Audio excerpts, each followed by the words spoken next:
आप श्री विजय कृष्ण गोस्वामी जी की जीवनी सुन रहे थे। आपने श्री कुलदानंद ब्रह्मचारी जी की जीवनी भी सुनी है, मैंने पहले बनाई है, और अगर आप लोगों ने नहीं सुना तो उसे अवश्य सुन लीजिएगा। आगे जो हम सुनने जा रहे हैं उसे श्री गोस्वामी जी की शिष्य यानी श्री कुलदानंद ब्रह्मचारी जी की डायरी से लिया गया है। तो श्री कुलदानंद ब्रह्मचारी जी ने बहुत ही ज्ञानवर्धक और रहस्यमयी बातें बताई हैं अपनी डायरी में, अपने श्री गुरु से संबंधित। तो इस सीरीज को भी आप अवश्य सुने और ध्यानपूर्वक सुने। इसमें मैं छोटे छोटे क्लिप ही बनाऊंगा जो पॉइंट वाइज होगा, जिससे आपको ज्यादा लाभ होगा। तो आइए हम शुरू करते हैं। श्री श्री सद्गुरु संघ द्वितीय खंड, जून जुलाई सन 1890 ईस्वी। असहनीय योग यंत्रणा, जीवन में वितृष्णा, परोक्ष में गुरुदेव का आवाहन। 14 से 20 जून ईस्वी सन 1890। रात दिन लगातार पित्तशूल वेदना के असहनीय कष्ट से मेरी आत्महत्या करने की इच्छा हुई। क्रमशः यंत्रणा की तीव्रता के साथ साथ उस प्रकार का संकल्प मेरे भीतर जड़ पकड़ने लगा। सुना है गुरुदेव इस समय श्री वृंदावन में हैं। निश्चय किया उनकी पाप नाशन मनमोहन मूर्ति चिरकाल के लिए एक बार देखकर उनकी स्नेहमयी शीतल दृष्टि हृदय में रखकर पवित्र यमुना के जल में इस पापजनक देह का विसर्जन करूंगा। लेकिन इस समय रोगग्रस्त दुर्बल शरीर में चलने फिरने का भी सामर्थ्य नहीं है। फिर भी श्री वृंदावन जाने के लिए बेचैन हो गया। इस समय बिछौने से उठकर चलने फिरने के लिए भी कोई मुझे उत्साह नहीं देता। फिर श्री वृंदावन जाने के लिए खर्च आदि मांगूंगा भी किससे? इस समय बार बार विचार आने लगा कि गुरुदेव के दया करने पर असंभव भी संभव हो जाएगा। किसी भी प्रकार से शीघ्र ही मेरे जाने का जुगाड़ हो जाएगा। इस आशा से व्याकुल होकर उनको ही मन की आकांक्षा से अवगत कराने लगा। आश्चर्य है गुरुदेव की दया का। अप्रत्याशित रूप से मेरे वृंदावन जाने की व्यवस्था हो गई। जय गुरुदेव, जय गुरुदेव। श्री मथुर बाबू के ज्येष्ठ पुत्र श्रीमान सुरेंद्र विलायत जाने के उद्देश्य से हैदराबाद में अपने चाचा श्री अघोरनाथ चट्टोपाध्याय जी के पास रहकर पढ़ाई लिखाई कर रहे थे। किसी कारणवश अपने पिता के पास आना आवश्यक होने से द्वितीय श्रेणी का आने जाने का रिटर्न टिकट करके इस समय भागलपुर आए हुए हैं। मेरी श्री वृंदावन जाने की तीव्र आकांक्षा से अवगत होकर उन्होंने गोपनीय रूप से मुझे टिकट देकर कहा, अब और मेरा हैदराबाद जाना होगा नहीं। मामा, आप यह टिकट लीजिए, इससे आप इलाहाबाद तक जा सकेंगे। टिकट पाकर मैं इसे एक प्रकार से गुरुदेव का ही स्नेह युक्त आह्वान समझकर रो पड़ा। तुरंत वृंदावन जाने के लिए प्रस्तुत हो गया। इस समय मुझे रोकना व्यर्थ समझकर श्री मथुर बाबू ने 10 रुपए और महाविष्णु बाबू ने 3 रुपए दिए। मैं 2 जोड़ी पुराना वस्त्र, ये बात करीबन 1890 की है, तो आप समझ सकते हैं कि 3 रुपए की वैल्यू उस समय बहुत थी। मैं 2 जोड़ी पुराना वस्त्र, गमछा, 1 लोटा, 1 डायरी लिखने का सब सामान और एक ग्रंथ झोले में बांधकर तैयार हो गया। मेरी स्वर्गीय बहन के शिशु पुत्र कन्या के पालन पोषण का भार इतने समय से मेरे ऊपर ही था। आज उन्हें छोड़कर जा रहा हूं। बड़ा कष्ट होने लगा। 1 जुलाई मंगलवार। उत्साहित मन से सारा दिन बिताकर संध्या के कुछ पहले गाड़ी का समय जानकर स्टेशन के लिए निकल पड़ा। गुरुदेव का स्मरण करके कदम बढ़ाते ही वही निरूपम काला रूप बहुत समय बाद झलमल करके प्रकाशित हुआ।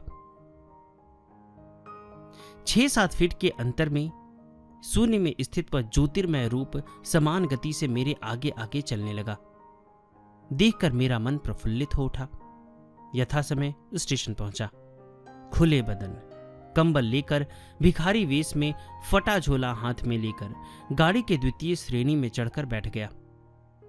पता नहीं क्या समझकर सभी मेरी ओर चकित होकर एकटक देखने लगे।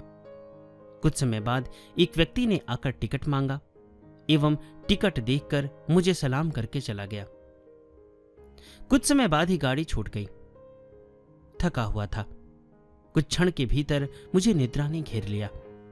इस समय वह काली मूर्ति धीरे धीरे लुप्त हो गई। रात बड़े आराम से ही बिताई। 2 जुलाई, दिन बुधवार। स्थिर बैठकर नाम जप कर रहा हूं। गाड़ी प्रयाग धाम के पूर्व की ओर कुछ दूरी पर एक विशाल मैदान के मध्य आ पहुंची। मैदान की ओर देखते ही मेरा सारा शरीर सिहर उठा। उदासीनता ने मेरे मन को अवसन्न कर दिया। भीतर से अपने आप स्पष्ट रूप से अगस्त्य अगस्त्य शब्द उठने लगा। भारद्वाज, वशिष्ठ आदि महातपस्वी ऋषिगण एक समय इसी स्थान पर थे। इस प्रकार का भाव मन में उदित होने से उन लोगों के लिए शोक होने लगा। यह शोक धीरे धीरे मुझे इतना अभिभूत कर डाला कि मैं किसी प्रकार भी अपने को रोने से रोक नहीं पाया। खाली गाड़ी में सुविधा पाकर ऋषियों का नाम लेकर कितना रोया। ऐसा लगा मानो ऋषिगण इस स्थान पर रहकर मुझे आशीर्वाद दे रहे हैं। मैं कातरपूर्ण भाव से उन लोगों के चरणों के उद्देश्य से बारंबार प्रणाम करके प्रार्थना करने लगा। हे आर्य ऋषिगण, आज तुम लोगों ने मुझ पर इस प्रकार क्यों इतनी कृपा की?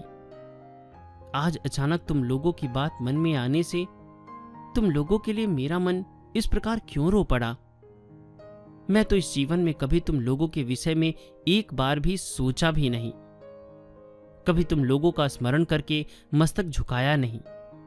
लगता है यह विशाल मैदान तुम लोगों के पुण्य आश्रम से परिपूर्ण था, इसलिए तुम लोगों ने इस स्थान का त्याग नहीं किया। अनंत स्तर विशिष्ट जगत के किसी एक सूक्ष्म स्तर पर इस प्रयाग में अपनी परम आदर की वस्तु साधन के फल की संपूर्ण रूप से रक्षा करके अदृश्य शरीर में अवस्थान पूर्वक लगता है इस स्थान में ही उसका उपभोग कर रहे हो। तुम लोगों के इस आकांक्षित पुण्य साधन क्षेत्र में आज अनजाने में श्रद्धा शून्य हृदय से प्रवेश करते ही मेरे ऊपर कृपा दृष्टि रखकर तुम लोगों ने दया करके मेरे चित्त में अपनी स्मृति उदित कर दी। आज मैं चिरकाल के लिए धन्य हो गया। हे मूर्तिमान दयारूपी ऋषिगण, दया करके आशीर्वाद दो जिससे तुम लोगों का अनुगत हो सकूं और विचलित मन से तुम लोगों के सनातन निर्मल पथ का अनुसरण कर सकूं। हृदय के ठाकुर गुरुदेव के श्री चरणों में एक निष्ठ होकर अवशिष्ट जीवन बिता दूं और कुछ नहीं चाहता। इस शुभ मुहूर्त में तुम लोगों की कृपा से सुमति होने से अपना अविनीत उग्र मस्तक तुम लोगों के चरण रज में लौटाता हूं। मेरी आकांक्षा पूर्ण करो। भावुकता हो या कल्पना ही हो, मुझे ऐसा लगा मानो ऋषियों ने प्रसन्न होकर मुझे आशीर्वाद दिया। मैं भी स्थिर बैठकर नाम जप करने लगा। कुछ समय बाद ट्रेन प्रयाग धाम पहुंची। तत्पश्चात गाड़ी से उतरकर स्टेशन से कुछ दूरी पर एक बड़े वृक्ष के नीचे जा पहुंचा। वहां आसन लगाकर मन में नाम जप करते करते अद्भुत रूप से मेरे भीतर एक भाव का स्रोत उमड़ पड़ा। मैं सोचने लगा,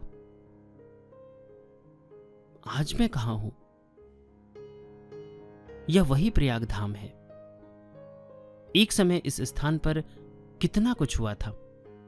कितने योगी, कितने ऋषियों ने एक समय इस क्षेत्र में बृहद कुंड में अग्नि प्रज्वलित रखकर दीर्घकाल व्यापी याग यज्ञ का अनुष्ठान किया था। कितने सहस्त्र सहस्त्र ऋषि मुनि तपस्वियों ने एक समय इस स्थान पर ध्यान धारणा समाधि में विमल आनंद उपभोग करके युग युगांत काल तक व्यतीत किया था। तीव्र तपस्या और एकांत साधन भजन द्वारा अनादि अनंत सर्वशक्तिमान परमेश्वर के साथ संयोग हेतु असीम शक्ति प्राप्त करके कितने दीर्घ तपस्वी योगी ऋषि इस पुण्य भूमि में दीर्घकाल अवस्थान किए थे। उन लोगों की असाधारण साधन शक्ति इस स्थान पर संचारित होकर यहाँ के प्रति अणु परमाणु को जीवंत शक्तिशाली कर रखी है। इस पवित्र क्षेत्र के संस्पर्श से लगता है ऋषियों की असाधारण साधन शक्ति का बीज अलक्षित भाव से जीव के भीतर प्रविष्ट होता है एवं उसी अव्यर्थ शक्ति के अंकुरण से जीव का किसी न किसी काल में उद्धार हो जाता है। इसलिए ऋषियों ने इस भूमि को मुक्तिधाम कहा है। हे देवर्षि ब्रह्मर्षिगण की अप्राकृतिक साधन शक्ति के खंडित भंडार तीर्थराज प्रयाग, मैं अनुभव करूं या ना करूं, तुम्हारे इस आनंद का विस्तार करने वाले धूली कण को स्पर्श करके आज मैं धन्य हुआ। तीर्थराज, आशीर्वाद दो। आज तक तुम्हारे सानिध्य में जो लोग आए हैं उन सभी की पद धूलि मेरे मस्तक पर पड़े। इस भाव से अभिभूत होकर भूमि पर लेटकर प्रयाग धाम को साष्टांग प्रणाम किया। उसी समय भावावेग की एक प्रबल तरंग कुछ क्षण के लिए मेरे भीतर बह गई। मैं स्थिर बैठकर नाम जप करने लगा। इस समय एक प्रयागवासी सज्जन मुझे अपने घर ले गए। वहां मैं स्नान करने के बाद कुछ जलपान करके यथा समय स्टेशन आ गया। तृतीय श्रेणी का एक टिकट लेकर वृंदावन की यात्रा की। गाड़ी में मुझे कोई भी कष्ट नहीं हुआ, बड़े आराम से गया। जय गुरुदेव। 3 जुलाई, दिन गुरुवार। प्रातःकाल हाथ मुंह धोकर गाड़ी के एक कोने में बैठा रहा। श्री श्री गुरुदेव के चरणों का स्मरण कर बारंबार प्रणाम करके बड़े उत्साह के साथ नाम जप करने लगा। मथुरा व वृंदावन के जितना ही समीप पहुंचने लगा, दोनों ओर विस्तृत मैदान व घने वन को देखकर मानो मेरा मन उतना ही मचलने लगा। जिससे कृष्ण को देखने की आकांक्षा से नितांत शैशवावस्था में अकेला जहां तहां निर्जन स्थान में व्याकुल होकर कितना रोता फिरा हूं, जिनका वास स्थान यह है सुनकर लोगों के साथ इस स्थान पर आने के लिए कितना अनुरोध किया। आज अपनी बाल्यावस्था की मानस कल्पना के उसी श्री वृंदावन में आ गया। यह सोचते ही मुझे रोना आ गया। इसी समय देखा दोनों ओर वन और मैदान में अति उज्जवल नीली घने कृष्ण वर्ण की खंड खंड असंख्य ज्योतियां बिजली के समान क्षण क्षण में प्रकाशित होकर स्निग्ध शीतल प्रकाश फैलाकर फिर तुरंत ही विलुप्त होने लगी। उस नैनाभिराम मनमोहन कृष्ण वर्ण की तुलना जगत में कहीं नहीं है। वह इतनी सुंदर मनमोहन है कि उसको भाषा द्वारा व्यक्त नहीं किया जा सकता। उस विचित्र ज्योति का बारंबार दर्शन करने के बाद भी अंतर्धान होने पर फिर किसी भी प्रकार से उसको स्मृति में नहीं लाया जा सका। इस अनुपम दिव्य ज्योति का खेल देखते देखते मैं क्रमशः श्री वृंदावन पहुंच गया। दिन में लगभग 1 बजे वृंदावन स्टेशन पहुंचा। रास्ते में अनाहार व अनिद्रा से मेरा शरीर बिल्कुल क्लांत हो गया था। हृदय की वेदना भी खूब बढ़ गई थी। मध्याह्न के प्रखर धूप के उत्ताप से अधिक दूर तक चल न सका। 1-2 मिनट चलकर ही रास्ते के किनारे छाया देखकर बैठ जाता। इसी समय चलती गाड़ी से एक सज्जन ने मुझे पुकार कर कहा, महाराज कहां जाएंगे? मैंने कहा, गोपीनाथ के बाग में। यह सुनकर उसने गाड़ी रोककर कहा, आइए आप इस गाड़ी में चलिए, मैं भी उसी ओर जाऊंगा। मैं गाड़ी में बैठ गया। कुछ ही समय बाद हमारी गाड़ी गोपीनाथ के बाग में आकर रुकी। मैं तुरंत उतर गया। ठीक इसी समय एक ब्रजवासी वृद्ध ब्राह्मण ने मुझसे पूछा, क्या बाबू गोसाई जी के पास जाओगे? चलो हम भी वहीं जा रहे हैं। मैं ब्राह्मण के पीछे पीछे चलने लगा। व्यस्ततावश उनका परिचय लेने की भी बुद्धि नहीं आई। एक गली में कुछ दूर जाने के बाद एक घर दिखाकर ब्राह्मण ने कहा, जाओ उस कुंज में गोसाई जी हैं। यह कहकर ब्राह्मण अन्यत्र चले गए। कुछ कदम चलते ही मैंने देखा मेरे गुरुदेव कुंज के द्वार पर खड़े हुए हैं। मेरे देखने के पहले उन्होंने मुझे पुकार कर कहा, क्यों कुलदा आ गए? अच्छा अच्छा आओ। झोला लेकर सीधे ऊपर आओ। मैं गुरुदेव के पीछे पीछे चलकर 2 तल्ले में पहुंचा। झोला रखकर उनके श्री चरणों में गिरकर साष्टांग प्रणाम किया। उन्होंने मेरे सिर पर हाथ फेर कर कहा, शरीर अस्वस्थ है, थोड़ा विश्राम करो, फिर यमुना में स्नान कराना। हम सब लोगों का भोजन हो गया है, तुम्हारे लिए प्रसाद रखा है। यह कहकर गुरुदेव आसन पर स्थिर भाव से बैठे रहे। मैं उनकी देह की दशा देखकर चकित होकर देखता रह गया। देखा, ठाकुर की अब वह आकृति नहीं रही। विशाल शरीर सूखकर अद्भुत लंबा दिख रहा है। सुंदर कांति अब अस्थि चर्म रह जाने से अत्यंत शुष्क हो गई है। जगह जगह शरीर की त्वचा ढीली होकर झूल गई है। सुगोल सुंदर मुखमंडल मांस के अभाव से सिकुड़कर लंबा हो गया है। पहले का वह उज्जवल वर्ण भी अब नहीं रहा, बिल्कुल सांवला हो गया है। मस्तक के लंबे केस को एक गैरिक वस्त्र द्वारा लपेटकर बांध रखे हैं। ललाट में ऊर्ध्वपुंड्र तिलक और कंठ में तुलसी, पद्म बीज व रुद्राक्ष की माला धारण किए हैं। उनकी देह की दुर्बलता देखकर मुझे बड़ा कलेश होने लगा। मैं रो पड़ा एवं चकित होकर ठाकुर के नवीन वेश और दुर्बल शरीर की ओर देखता रहा। ठाकुर की देह की ऐसी दुर्दशा और कभी मैंने देखी नहीं। कुछ समय बाद गोसाई जी ने कुंज के अधिकारी दामोदर पुजारी को बुलाकर कहा, इनको यमुना में स्नान करवा कर ले आओ, फिर जो भोजन है दे देना। मैं झोला झोली आसन कंबल आदि पास के कमरे में रखकर स्नान करने गया। 11 रुपए थे।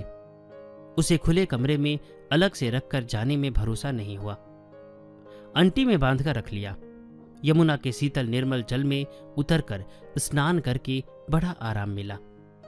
मेरे पास जो रुपए हैं उसे दामोदर ने देख लिया।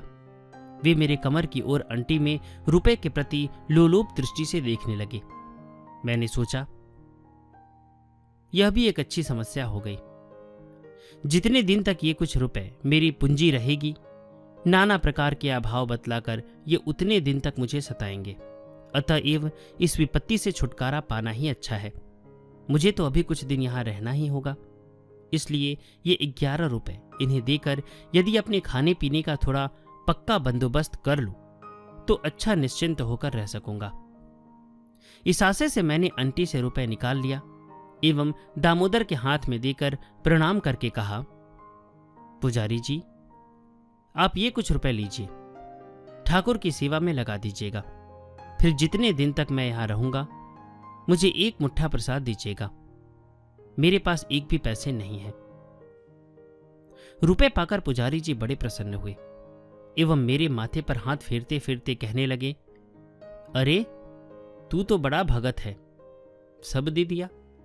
जितने दिन मन हो रहो, खूब अच्छा अच्छा खिलाऊंगा। तेरे ऊपर राधा रानी की बहुत कृपा है। मैं थोड़ा हंसा। उसके बाद हम लोग कुंज में आ गए। दाऊ जी के मंदिर से संलग्न रसोई घर में दामोदर ने मुझे बैठा दिया। फिर एक शाल के पत्ते में सजा हुआ दाल, भात, रोटी मेरे सम्मुख रखकर कहा, गोसाई बाबा ने प्रसाद पाते पाते इतना सब उठाकर रख दिया था। सुनकर मेरी आंखों में आंसू आ गया। ठाकुर की इतनी दया! आज ही मैंने यथार्थ प्रसाद पाया। यह प्रसाद मेरे लिए अधिक होने पर भी बड़े आनंद से रुचि पूर्वक पूरा खा लिया। भोजन के बाद जाकर गोसाई जी के पास बैठ गया। उन्होंने पूछा, तुम्हारे भैया कैसे हैं? उनका वह मित्र देवेंद्र अभी कहाँ है? मैंने कहा, भैया अच्छे हैं। तब से देवेंद्र के साथ भैया की भेंट नहीं हुई। आपके द्वारा दंडाघात न करने से लगता है भैया को देवेंद्र मार ही डालता। गोसाई जी ने कहा, ओह, क्या भयानक आदमी है। और कुछ दिन रह जाता तो वह बड़ा विपद ही करता, तुम्हारे भैया का बिल्कुल नाश कर देता। वह जघन्य स्वार्थ साधने के लिए वहां था। तुम्हारे भैया इस पृथ्वी के व्यक्ति नहीं है, संसार से कोई लगाव रखते नहीं। वे इस युग के नहीं हैं, सतयुग के व्यक्ति हैं। देवेंद्र के साथ तुम्हारे भैया का कोई झगड़ा तो नहीं हुआ? मैंने कहा, झगड़ा कुछ हुआ नहीं। भैया के पास से आपके चले आने के बाद नागा बाबा और पतित दास बाबा ने भैया को देवेंद्र का संग त्यागने के लिए कहा था, लेकिन देवेंद्र के गुण से भैया इतने मुग्ध हो गए थे, उसकी धार्मिकता देखकर इतने भ्रमित हो गए थे कि महात्माओं के आदेश पालन करने की भी भैया की प्रवृत्ति नहीं हुई। देवेंद्र का वशीकरण विद्या में अच्छा अभ्यास था। उससे ही लगता है भैया को उसने बिल्कुल अपनी मुट्ठी में कर लिया था। फिर आपने जिस दिन कानपुर से उसके ऊपर दंडाघात किया, उसी दिन देवेंद्र को अचानक न जाने क्या हो गया, बिल्कुल निस्तेज और शक्तिहीन हो गया। उसके भीतर क्या हुआ था वह कोई नहीं जानता। वह भैया से भी बिना कुछ कहे उसी समय भाग गया। सुना है वह फैजाबाद से 5-6 कोस दूर यमुना के किनारे एक ग्राम में ठहरा था।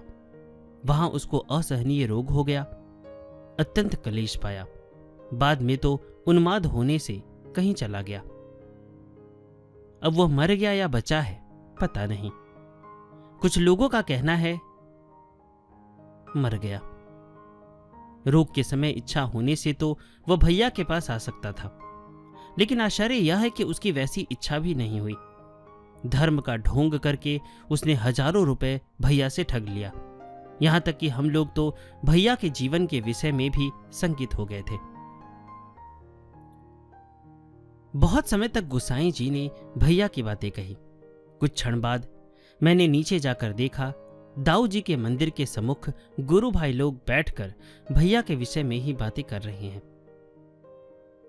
वह सब विषय मेरा पहले से जाना हुआ था, अभी पुनः सबके मुख से सुना। गोसाई जी फैजाबाद से श्री वृंदावन जाने के समय कानपुर में श्री मनवतनाथ मुखोपाध्याय जी के निवास में कुछ दिन रुके थे। एक दिन प्रातः चाय पीने के बाद सब गुरु भाई गोसाई जी के पास बैठे थे। कुछ गुरु भाइयों को एक भयंकर दृश्य दिखलाई पड़ा। उन्होंने देखा, सर्प द्वारा मेंढक को निकलने की भांति एक पिशाच ने धीरे धीरे भैया को पांव से कमर तक ग्रस लिया और भी ग्रसने के प्रयास में लगा हुआ था। यह दृश्य देखकर वे लोग बेचैन हो गए। स्वामी जी हरिमोहन ने तुरंत गोसाई जी का पैर पकड़कर व्याकुलता के साथ कहा, दया करके रक्षा कीजिए, रक्षा कीजिए, हरकांत को पिशाच ने ग्रस लिया है। गोस्वामी जी एक ही अवस्था में स्थिर रहते हुए मंद मंद मुस्कुराए, फिर कहे, अच्छा मेरा दंड लाओ तो। एक गुरु भाई ने तुरंत दंड लाकर गोसाई जी के सम्मुख रख दिया। गोसाई जी ने दंड हाथ में लेकर भूमि पर एक बार थोड़ा आघात करके कहा, जा, निश्चिंत हुआ। ठीक उसी दिन उसी समय देवेंद्र अचानक निर्विष सर्प की भांति बिल्कुल निर्जीव हो गया। भैया ने लिखा था, उस समय देवेंद्र के भीतर एक अद्भुत असहनीय यंत्रणा हुई। वह कलेश का कारण मेरे सामने प्रकट न करके पागल के समान भागकर कहीं चला गया। लगता है गोस्वामी जी की इच्छा से ही देवेंद्र की सारी शक्ति नष्ट हो गई थी, इसलिए वह फिर यहां नहीं आया।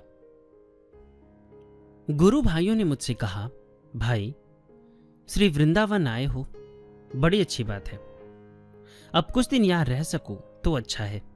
जिनके पास आए हो, जिनके साथ रहना है, वे अब पहले जैसे नहीं हैं। गोसाई जी अब वैसे नहीं रहे, वे अन्य प्रकार के हो गए हैं। सर्वदा ही बड़ा उग्र भाव धारण किए रहते हैं। कुछ कहो या ना कहो, उनके बैठने का और देखने का ढंग देखकर ही हम लोगों का हृदय धड़कने लगता है। दिन भर में एक बार भी उनके पास जा नहीं सकते, पास में बैठ नहीं सकते। यदि कभी हम लोगों में से किसी को पुकारते हैं, पुकार सुनते ही कांप उठते हैं। एक बार आगे पीछे ताककर अंत में धीरे धीरे सिर खुजलाते खुजलाते उनके पास पहुंचते हैं। उसके बाद कैसे क्या होता है समझ नहीं आता। उनके साथ जो भी बातें क्यों ना हो, अंत में भयंकर डांट खाकर लौटते हैं। किसी भी सामान्य थोड़ी सी त्रुटि देख ले तो फिर बचाव नहीं है, भयानक दंड देते हैं। कभी कभी कुंज से निकल जाने को कहते हैं। इसलिए भय से हम लोग प्रयोजन के अनुसार कुंज में रहकर सब समय बाहर बाहर घूमते हैं। भाई, तुम थोड़ा सावधान रहना। गोसाई जी की उग्र मूर्ति देखकर हम लोग सदैव भयभीत रहते हैं। ऐसा न हो कि धक्का खाकर शीघ्र ही तुमको खिसकना पड़ जाए, इसलिए ये सब बातें बतला दे रही हैं। मैंने कहा, क्यों? तुम लोग गोसाई जी का शांत रूप क्या कभी नहीं देखे हो? श्रीधर ने कहा, वह क्यों नहीं देखेंगे? शांत भाव में जब रहते हैं तब इतने गंभीर हो जाते हैं कि पास जाएगा कौन। बड़ी हिचकिचाहट होती है। दोनों ही भाव का आधिक्य है। पहले कभी गोसाई जी को इस प्रकार से रहते देखा नहीं, इसलिए कहता हूं सावधान। गुरु भाइयों की बातें सुनकर बड़ी दुविधा में पड़ गया। मैं वेदना से पीड़ित हूं। उन लोगों के समान बाहर बाहर घूमने का सामर्थ्य मुझ में नहीं है।